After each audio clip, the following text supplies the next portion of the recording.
Hello everyone. As part of learning big data with Hadoop and Spark, today we will be talking about distributed processing with MapReduce. We know HDFS is the storage component for distributed data and MapReduce is the processing component. So we will be talking about distributed processing. MapReduce, we know this is the programming model or the processing model for distributed processing, and model is not very simple, at the same time it is not too complex. So we can talk about Hadoop can run programs which are written in various languages. If you see the actual textbook Hadoop definitive guide, you will find the programming examples written in both Java, Ruby and Python. So apart from Java, you will see two more languages, Ruby and Python. So whichever is our requirement, we will be learning that. So as part of our sessions, we will be doing Java programming. So most of the time I will show you whatever coding examples are there, those will be shown with respect to Java coding. Right. Now before actually proceeding with MapReduce, I would want to have a discussion on how MapReduce sees a data set. Whenever I want to extract some column from the data set, how does actually MapReduce sees the data set, and how does it see a row in a data set, how do I extract my data which is required for my processing. So I would like to discuss all these things with respect to a weather data set. I will just show you that. For our example, we will write a program which is taking care of weather data set. These weather sensors are collecting data every hour at many locations across the globe, and they are gathering huge volumes of log data. It is understood, they are gathering data every hour, not in a single location, in multiple locations across the globe, right. So the weather data set collects a lots of data, which is a very good example for analyzing the distributed processing concepts. And this data, what they have identified is, this is semi-structured and record oriented. So we are not talking about a column oriented file. Our weather data set is record oriented and semi-structured. Why semi-structured? For some of the locations I might have a degrees Celsius temperature, for some of the locations it might be Fahrenheit temperature, so something like that. So we are trying to talk about semi-structured data. Then whenever we are working with data format, the data will be taken from NCDC, Climatic Data Center, National Climatic Data Center, and it has line oriented ASCII format. What do we mean by line oriented? Each line in the file will represent a record, right? You reach end of the line, you reached end of the record. That is to be understood, right? So the data is stored using a line oriented ASCII format in which each line is a record. Now this format also supports a rich set of meteorological elements, like you have temperature data, you have latitude, longitude, quality of the weather, and how much humidity is there, all these things, pressure of humidity, all such values are recorded in the data set. You can easily browse through NCDC weather data set. I will take one line from this data set and I will try to talk about various fields which are maintained there, and a sample line with some of the fields are annotated. The line has been split into multiple lines to show each field. In the reality, fields are packed into one line without delimiters. So if you see the original data, it will be one single line without any commas, spaces, hyphens, nothing. Everything will be a single line. So I have taken one line and broken into various fields so that we can have clear understanding of how the data is maintained in the file. So I have taken the record, and for every value whatever is understood, I have kept what data is maintained. In reality, you will not see these comment like things. This blue line, whatever data is there, everything will be kept in single line without any separators. Please understand that. Now I have taken 0057. So it is to be understood I am talking about the 57th line in the file. So the first one is the line identifier. Next one, next 6 bytes is the weather station identifier. First 4 bytes, please mind, first 4 bytes is the line identifier. Next 6 bytes is the weather station identifier. Next 5 lines, as per world meteorological information, what is the identifier? If you see, there are 2 identifiers for the weather station.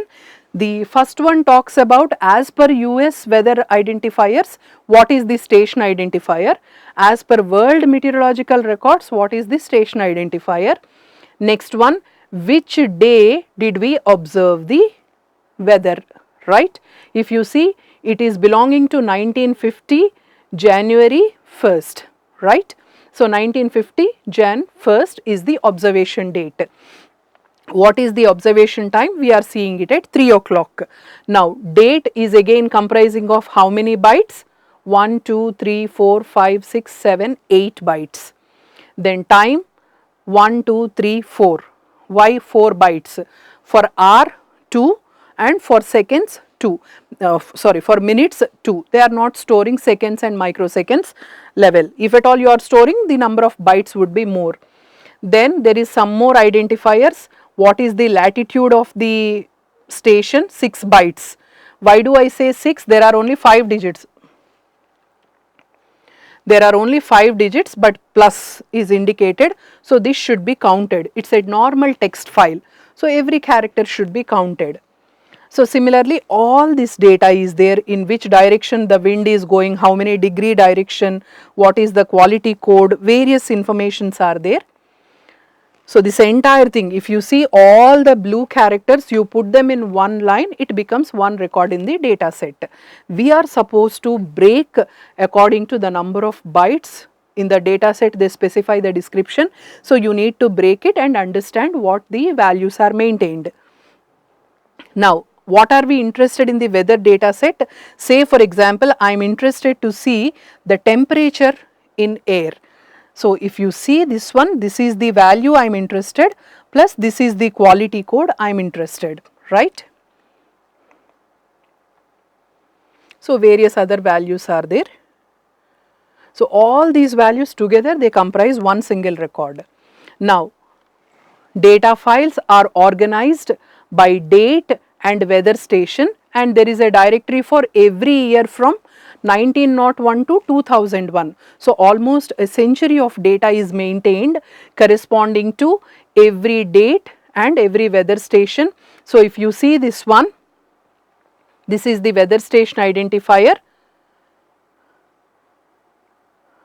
Now if you see 01, 00, 10 and 01, 00, 14, these are the weather station identifiers. For 1990 only you have various files. Now there are tens of thousands of weather stations. For every weather station, 100 years of information. In every year you have 12 months. In every month you are talking about 30 days. So this is a very huge data set in order to explore MapReduce processing. Now I want to analyze this entire data set using Unix tools. First question is, what is the highest recorded global temperature for each year in the data set? This is the question that is asked by giving the data set. We are supposed to find out a solution. Now, what did we do? Without using any Hadoop processing, without using any MapReduce concepts, normal Unix shell script is shown here. What is this Unix shell script is doing? This is done with AWK, which matches the pattern and which tries to look for whether a data is existing or not. For year in all, for year in all, we are trying to find out in all the folders. This slash star says you please look for every folder. You are trying to take year in all these things. Do echo, what are you trying to do? Base name year. You are supposed to enter which year you want to look for. Then you are unzipping that entire file, whatever year you have mentioned, you are trying to unzip the files.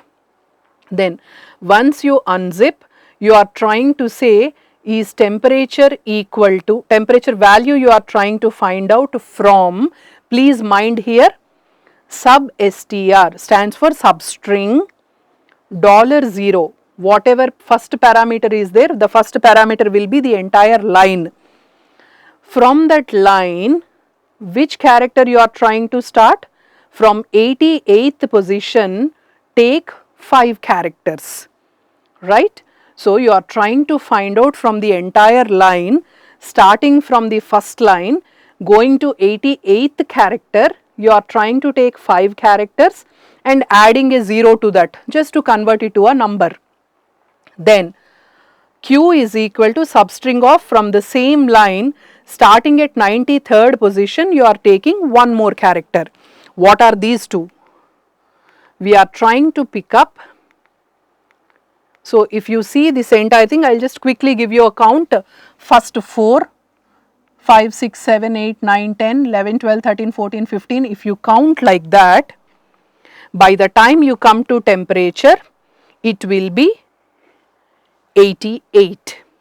So starting from 88, 5 characters, including the sign for temperature, there are 5 characters. So what are we specifying in the code? Starting from 88th position, take 5 characters. So which value are we extracting? This value. You can count. It gives you 88, 89, 90, 91, 92. I took 5 characters and stored it into temperature, added 0 to that just to make sure it is converted to an integer. Then what is the next character we are trying to pick up? From 93rd position, take 1 byte of information. Which value is that? If you remember, starting from 88 up to 92, we have taken the temperature. Who is there at 93rd position? The quality code. These are the 2 values we wanted to extract. So we have extracted these 2 values. Now I want to show my record. There are certain conditions. I want to show my record when temperature value is not equal to 4 nines. In the weather data set, they specify if temperature is stored as 4 nines, it is invalid temperature. The recording could not happen properly, and quality code should not belong to any one of these, and at the same time temperature value is greater than max. So temperature is not invalid and quality code does not belong to any one of these 0, 1, 4, 5, 9, and current temperature value is greater than already stored max temperature. Then you are saying on this day max temperature is recorded. Once you finish, you are trying to show who is the maximum temperature. So what was the question? What is the highest recorded global temperature for each year? So what is the code we have written? It is trying to take out for an year in all the folders temperature value. If it is not invalid and quality code is not among these and currently red temperature value is greater than existing max, you are trying to replace it with the new value. And finally, once you finish, you are trying to show who is the maximum temperature. Now the script, I have explained everything here.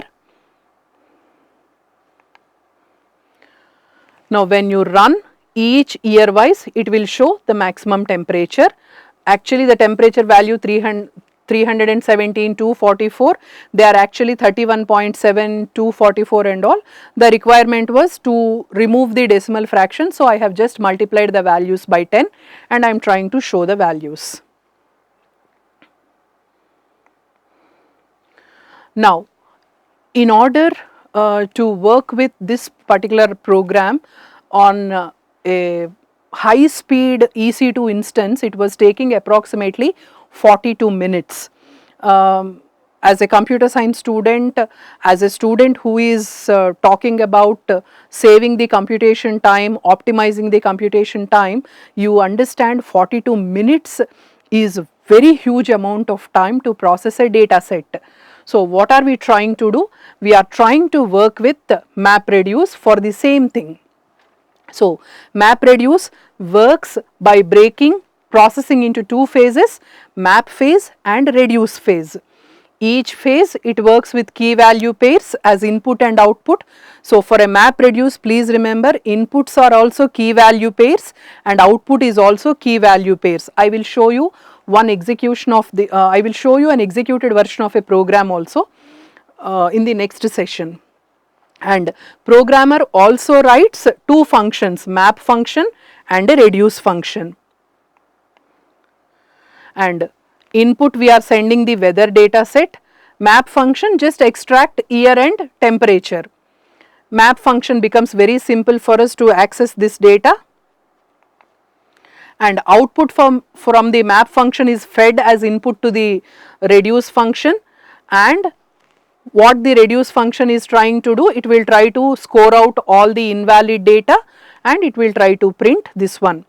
And working with this MapReduce, it did not take more than 3 minutes.